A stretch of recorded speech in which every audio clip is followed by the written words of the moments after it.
Democrats in Congress have spent more than 2 decades trying to do something, anything, to stop the violence and end the bloodshed. We hope the Republicans will join us, but they oppose us at every turn. Without an assault weapons ban, more people will die. And if we're not going to ban them, then law enforcement must be trained to confront these weapons of war. Yes, we must train law enforcement like warriors in a battle on the combat field. There hasn't been an honest engagement in search for bipartisan solutions to gun violence, mostly because there's only one solution for my friends across the aisle, that is to emasculate the Second Amendment and remove guns from legal, lawful, and law-abiding citizens. Of your knowledge, information, and belief, so help you God. I truly hope that this never happens to any other family in the days, months, or years to come. This debatable topic on assault rifles should not be brought up again because someone else's child or sibling was murdered. It's just an excuse at this point. You may never understand what my family is going through, and I'm not asking you to.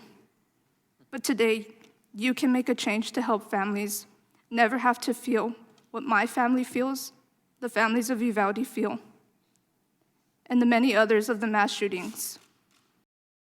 It hurts. I lost my other half. I lost my person. My parents lost their youngest kid. I mean, how do you not look at us or the other families of mass shootings and not feel for us? The very school shootings that have brought so much darkness to our nation's history are exacerbated by fatherlessness. Parents have little or no responsibility for the actions of their children. If we are serious about addressing gun violence, then we need to first get serious about bringing the paddle and prayer back to our public schools.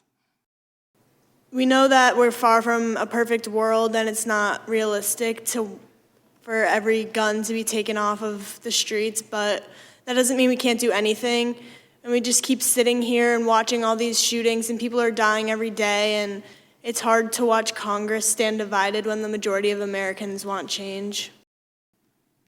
A child that I wouldn't have recognized unless I saw pictures from before, from the award ceremony, because this child was headless,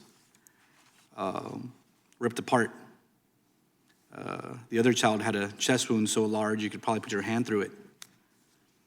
So it's very hard for me to understand when people try to say that these type of weapons cause the same kind of injury as a pistol or any other smaller caliber weapon does. Because I think we know that, or at least I know, that's possibly not even true.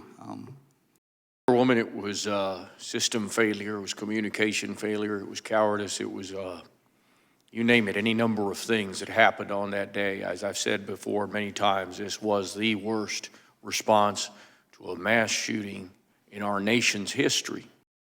You are hearing that the root cause of massacres across this country, like no other industrialized country suffers, is evil. It's mental illness. We need more paddles and prayers. There's too many single moms raising children. Really?